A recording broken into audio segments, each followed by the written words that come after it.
नवीन गोष्टी नवी कहाणी अजी आजोबा नित्य सांगती गाती हसती दिशा दहाही आनंदाची नवी पर्वणी ज्ञान रंजन अशी ही खाणी झरा नेऊया श्रोत्यांच्या मनी अनुभव अनुभव।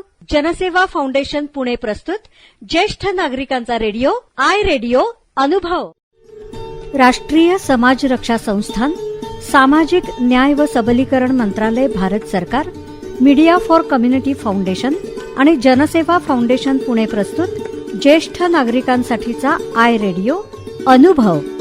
ज्येष्ठ नागरिकांच्या समस्या, प्रश्न आणि मार्गदर्शन यासाठी टोल फ्री हेल्पलाईन क्रमांक 14567 म्हणजेच एल्डर लाईन 14567 या क्रमांकावर सकाळी 8 ते रात्री 8 या वेळेमध्ये संपर्क साधावा। श्रोते हो, आपण ऐकत आहात जनसेवा फाउंडेशन पुणे प्रस्तुत आय रेडिओ अर्थात ज्येष्ठ नागरिकांचा रेडिओ अनुभव। इतिहास म्हटलं की डोळ्यासमोर येतं गड किल्ले आणि रुबाबदार राजे महाराजे, आणि त्यात संपूर्ण महाराष्ट्राचे दैवत आपला जाणता राजा शिवाजी महाराज आपल्या नजरेसमोर येतात।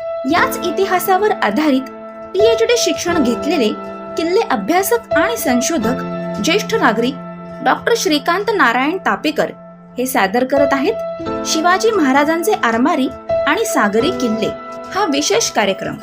ऐकूयात तर। नमस्कार, आज आपण थोडक्यामध्ये आरमार आणि सागरी किल्ले याबद्दल माहिती जाणून घेणार आहोत। तर शिवाजी महाराजांचे आरमार, शिवाजी महाराजांचे जलदुर्ग, शिवाजी महाराजांचे नौसेनानी आणि शिवकालीन युद्धनौका, हे थोडक्यामध्ये आपण कसं होतं त्या काळी, त्याची परिस्थिती काय होती याबद्दल आपण थोडीशी चर्चा करणार आहोत। सर्वप्रथम म्हणजे शिवाजी महाराजांच्या 19 जानेवारी 1675 या तारखेच्या पत्रात दौलत खानाचा उल्लेख आढळतो। अनेक इंग्रजी पत्रांमध्ये त्याचा उल्लेख आला आहे। त्यापैकी जुन्यातला जुना उल्लेख राजापूरहून मुंबईला पाठवण्यात आलेल्या 6 फेब्रुवारी 1675 या तारखेच्या इंग्रजी पत्रात आहे। तिथे त्याला the general of Shivaji sea forces Daulat Khan असं संबोधले आहे। 1677 मध्ये एका पोर्तुगीज पत्रात दौलत खानाचे आरमार घेऊन पेशवा दंडाच्या जवळपास आहे अशा अर्थाचा उल्लेख आढळतो। त्यातील दौलत खान म्हणजेच दौलत खान, सभासद बखरीत दौलत खानाचा उल्लेख नाही, पण 91 कलमी बखरीमध्ये याचा उल्लेख आपल्याला आढळून येतो।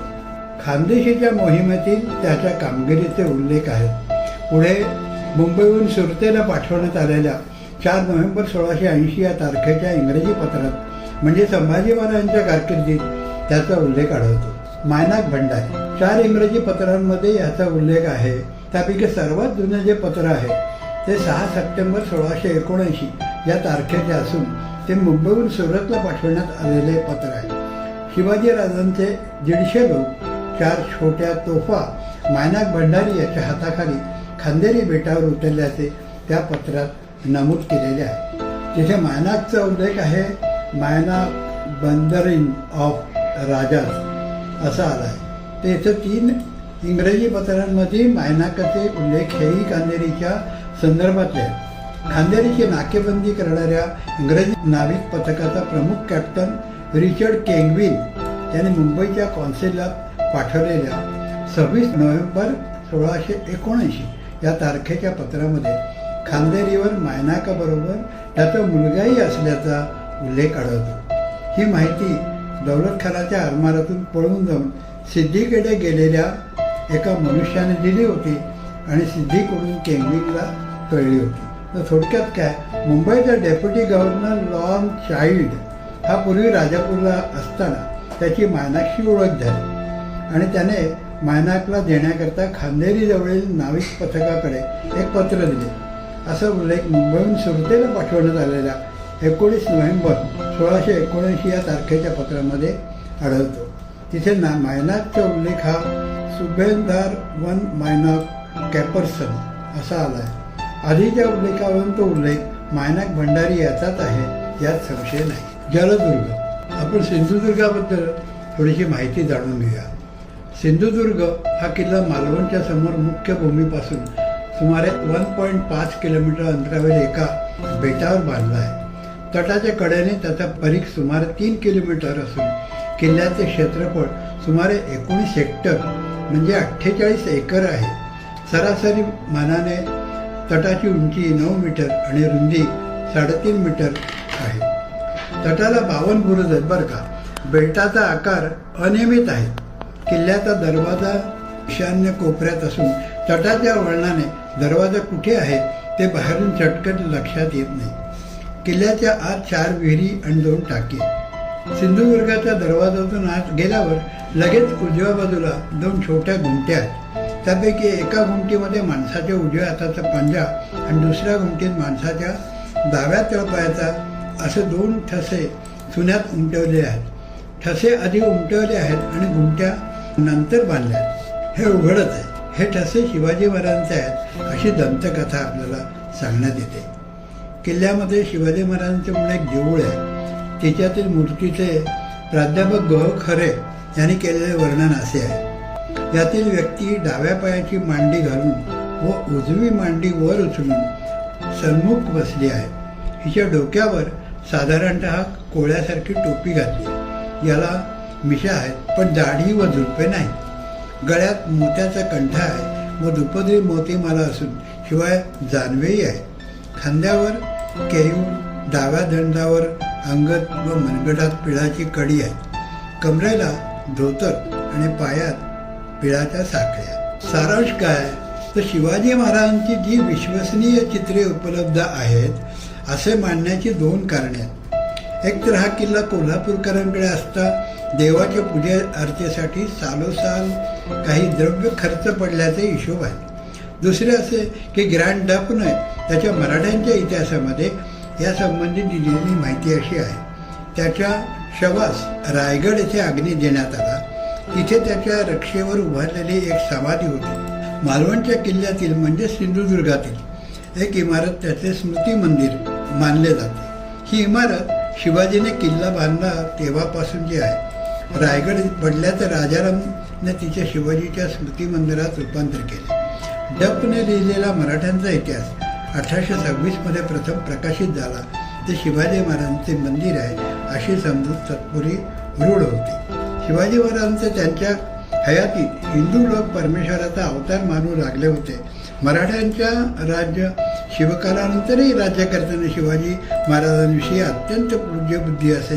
तेव्हा त्यांच्या मूर्तीला देवाचे रूप दिले गेले यात आश्चर्य नाही. चित्रगुप्त बखरीमध्ये दिलेली हकीकत थोडक्यात अशी आहे. जंजिराचा बेट पाहिल्यावर शिवाजी महाराजांच्या आज्ञेवरून तानाजी, मानाजी, गंगाजी व सावजी कोळी बेटावर जाऊन बेट पाहून आले. त्यानंतर शिवाजी महाराजांनी त्यावर किल्ला बांधला. 5 खंडी शिसे आणून किल्ल्याचा पाया घातला. गोवेकर फिरंगांना हुकूम करून 100 फिरंगी कारागीर किल्ल्याच्या कामाकरता आणवले. किल्ला बांधकामाच्या खर्चाकरता कोटी होनांचे उदक महाराजांनी सोडले. 3ऱ्या वर्षी किल्ला तयार झाला. तेव्हा महाराज स्वतः तिथे आले आणि त्यांनी किल्ल्याचे नाव सिंधुदुर्ग ठेवले. आपण आता विजयदुर्गबद्दल थोडंसं बोलूया. विजयदुर्ग किल्ला सिंधुदुर्ग जिल्ह्यात नागोठण नदीच्या मुखाशी दक्षिण काठावर आहे. तिथे डोंगराची एक सोन समुद्र शिरले असून शहर हा किल्ला बांधला असल्यामुळे त्याच्यात फक्त एका बाजूस जमीन आहे आणि 3 बाजूला पाणी आहे. किल्ल्याचे आतील क्षेत्रफळ सुमारे 8 हेक्टर म्हणजे 20 किलोमीटर आहे. तटाला 27 बुरुज आहेत.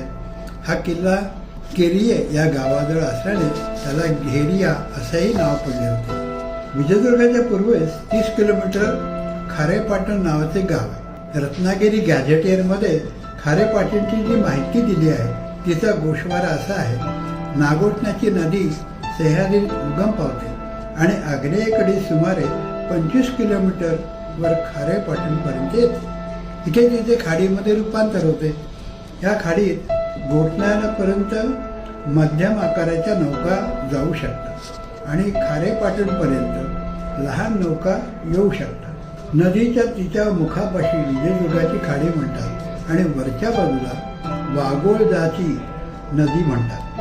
खाडीच्या मुखाजवळ तिच्या दक्षिण बाजूला आत घुसलेल्या डोंगरामुळे जहाजांना नैऋत्य मान्सूनपासून संरक्षण मिळते. हा डोंगर खाडीपासून सुमारे 30 मीटर उंच आहे. त्याच्या माथ्यावर विजयदुर्ग किल्ला आहे. खारेपाटणपाशी एका टेकडीवर सुमारे 1 एकर क्षेत्रफळाचा किल्ला होता. तो 1850 मध्ये पाडून टाकण्यात आला.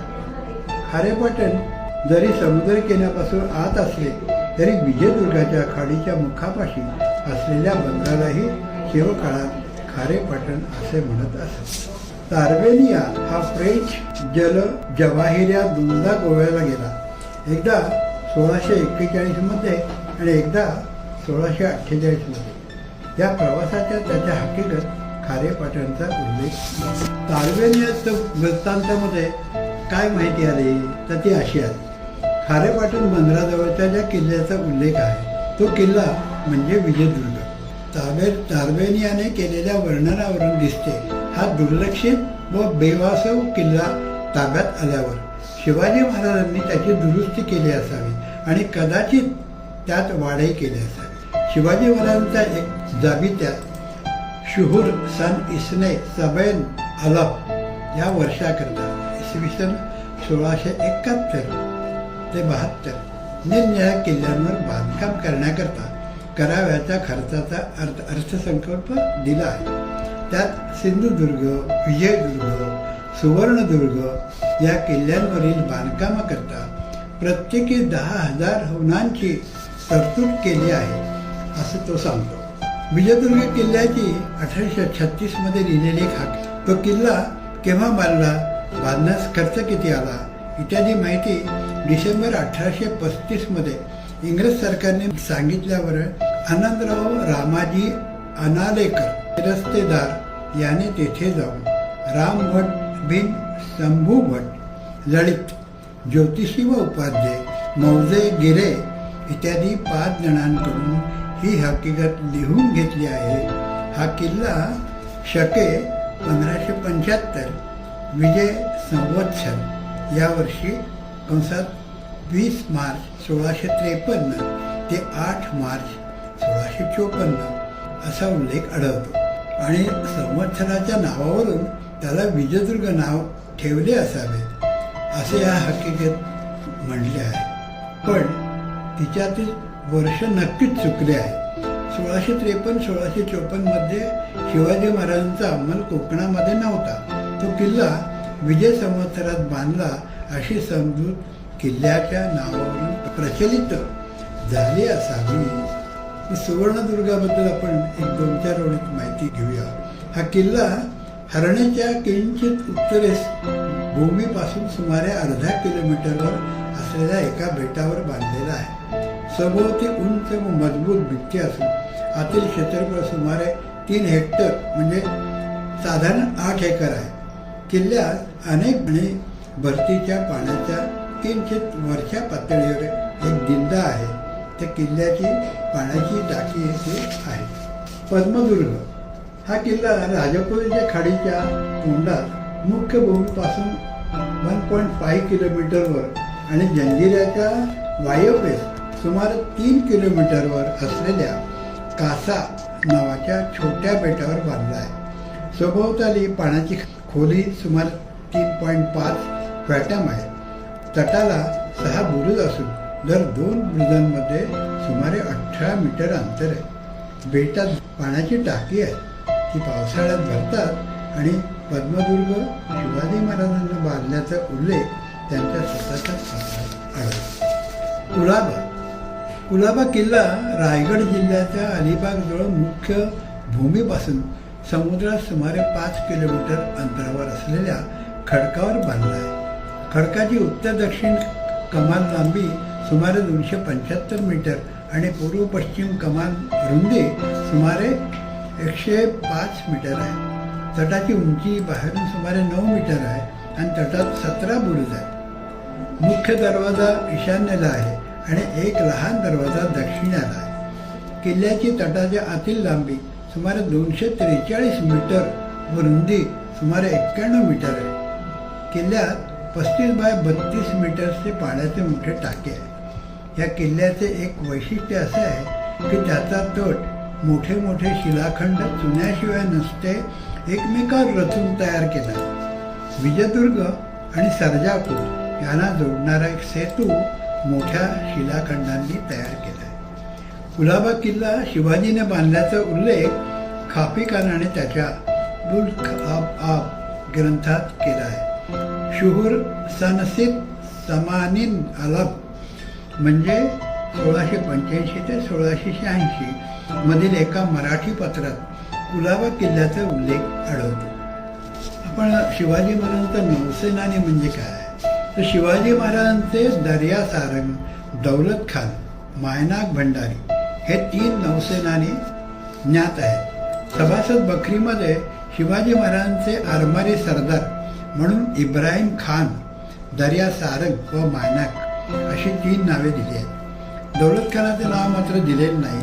इब्राहिम खान नावाचा कोणी अधिकारी शिवाजी महाराजांच्या आरमारात होता असे इतर कोणत्या शिवकालीन साधनात म्हटलेले नाही. बहुधा सभासदाने दौलत खानाऐवजी चुकून इब्राहिम खान असे म्हटले असावे. दर्या सारंग, दौलत खान आणि मायनाक भंडारी यांच्याविषयी फारशी माहिती उपलब्ध नाही. समकालीन साधनात त्यांचे जे उल्लेख येतात ते पुढील प्रमाणे.